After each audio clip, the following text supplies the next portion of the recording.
Okay, we spent the night here. Not too much to see, so that's why I didn't do too much videoing. Plus there's tons of people around. Onwards we go. Okay, we just came out of Red Deer Lakes campground, which we had lots and lots of people there. Because it was close to Skokie Lodge. But right now we're heading into the Backcountry, random camping area of Banff. From now on we'll encounter very few people for the rest of the journey. And I didn't do too much videoing there because there were just people everywhere, and I didn't really see that much to see there. So I didn't know Skokie Lodge area would be so popular. I didn't think so many people would be there. Because it's quite the hike in. You have to go over Deception Pass. Yeah, so quite a number of people there. Plus there's lots and lots of mosquitoes there. Hopefully mosquitoes die down up ahead, but they built the campground again in a wet area. I don't know why they do that. Why they always want to build a campground in a wet, marshy area, guaranteeing mosquitoes. Anyway, onwards we go. Okay, we're at the intersection. We are going down the Red River. We just came from SK19 campsite, 1 kilometer away, and we're heading left towards Red Deer River. Beautiful morning, sunny day, just beautiful, gorgeous, excellent scenery. And onwards we go. We're at the Cyclone Warden station, not too far away from SK19 Red Deer campsite. See if I can zoom in and read the sign on that cabin. If it has a sign. Yeah, it's covered up by a pole. I'll have to go there and actually get the sign in. Here we are. Wardens do get the best views. They always seem to situate their cabins at a really great viewpoint, even though the sun is not in the proper position to highlight the scene. Well, yesterday I slipped off the lawn and I landed in some rushes, and a piece of a branch. A piece of branch went 1 inch into my calf. It was like a half an inch wide, with 1 inch into my calf. It was completely sore. I couldn't even lie in that spot. It was swollen for a day. It did have polysporin and stuff, and did clean it. The swelling's gone. It's completely healed right now.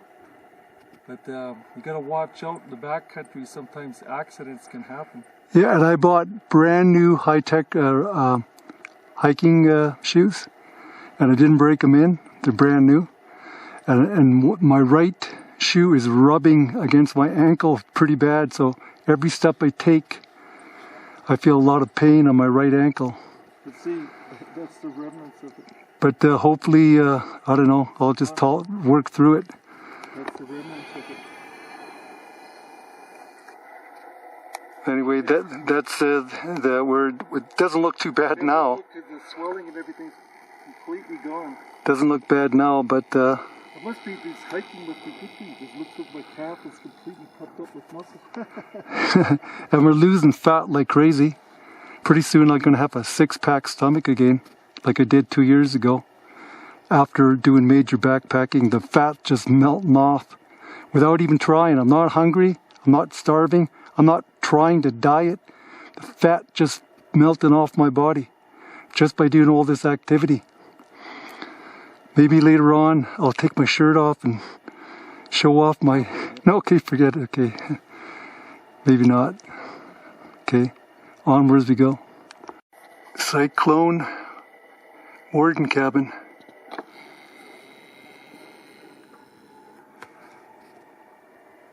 Just came across this sign. I thought I'd just film it. Okay, gotta go through this gate. I don't know what this gate is for, to keep the horses in a certain location, I guess. Even though I can't see why a horse can't just go around it. Or whatever it's for, here it is. Maybe for the olden days. Yeah, days gone by. Okay, we've come across the Drummond Creek ford. We're at a little over 5 kilometers from our last campsite. You can see the trail, bit of the trail up ahead right there. There's a trail after we cross Drummond Creek. We're in a random camping area in Banff National Park, which sees very few visitors, very few people. We can camp anywhere you want in this area. There's no set place. There's no well, there's horse camps and stuff, and where people like to camp, but there's no like campgrounds you have to stay at. And I'll give another salute to Mark of the Trail. He's the first YouTuber who put this route onto YouTube. I'm not aware of anybody else who has done this trail. Very few people put the random camping areas on YouTube, and it introduces a whole new area and possibilities I was not thinking about in my old age. I remember thinking about this area when I was in my 20s, but then the work life and everything came along, and I put it out of my mind, and then Mark of the Trail then reintroduced that back into the mind by doing this trail. So salute to Mark of the Trail. Okay, I'm gonna do a 360 now because there's awesome views right around here. Incredible views. So here we go with the 360.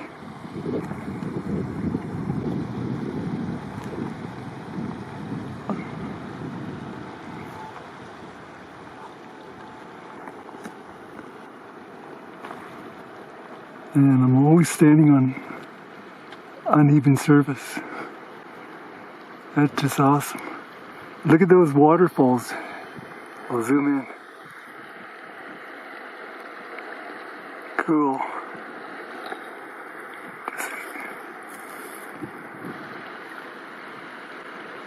And that glacier up there.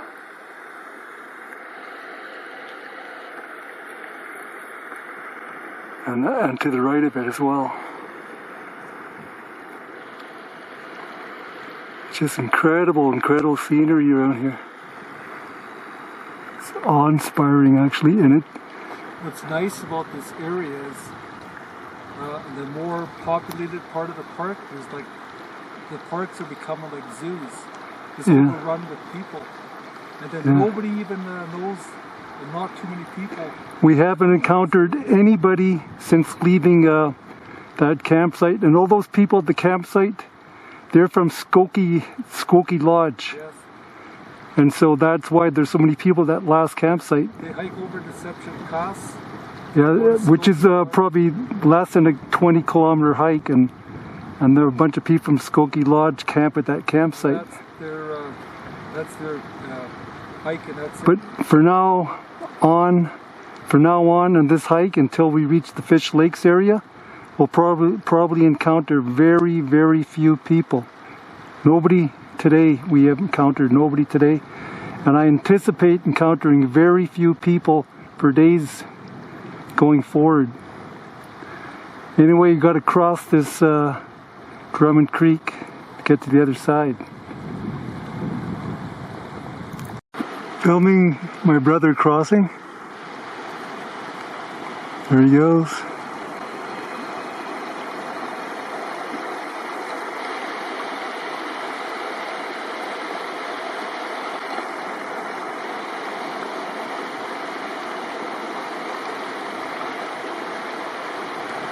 It must be deep, because he was rolling his pants up a little bit higher.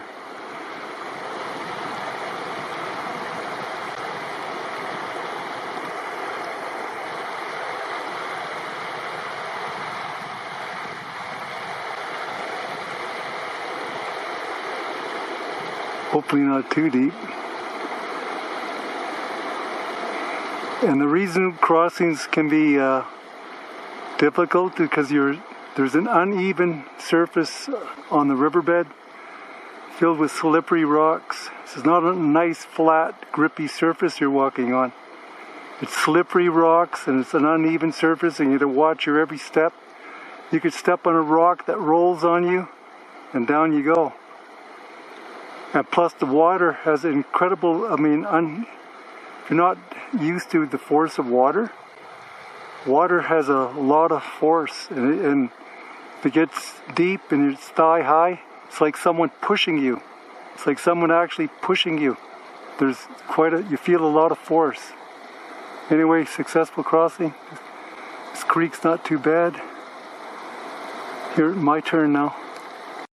First views of the Red Deer River. We're right now in the Red Deer River Valley, and that is the Red Deer River, and we're on the Red Deer River Trail. And again, awesome views.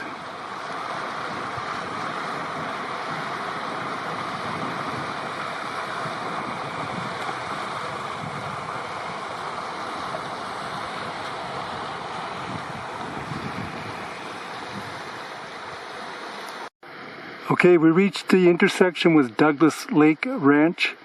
I don't know if you can make out that sign, but it says Douglas Lake. And then up there, my brother's by another sign.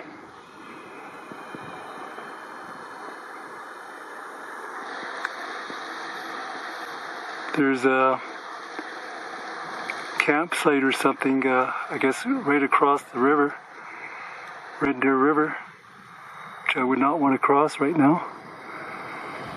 Water levels being exceedingly high. No, I would not want to cross the Red Deer River right now. Would be dangerous. There's this very hot day, and there's a lot of glacial melt happening right now. Very silty water, very high water levels. Maybe in a couple of days the situation will be better if it cools off. Right now would be a dangerous crossing. I just got closer to the river because there's some views, nice views on this side.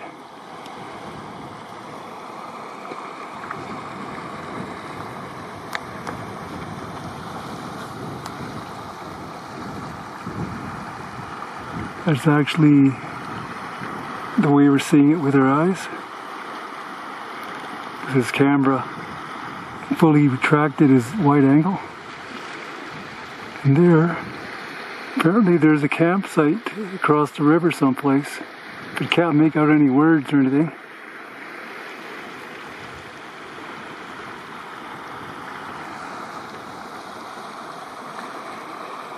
Cool.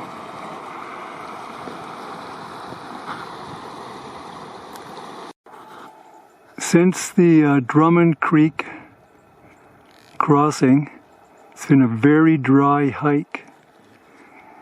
Exceptionally dry. So the water that we were forced to filter is down here. It's very slow moving. That's the water we filtered. Get the idea. Very shallow and slow moving. But you gotta do what you have to do. You need water. Nice views continue.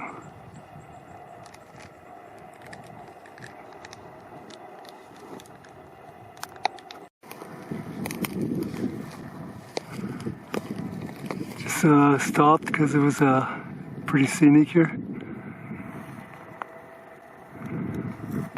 Got to get your camera out and take a look around every now and then. That's why we're hiking. To see this beautiful country. 360.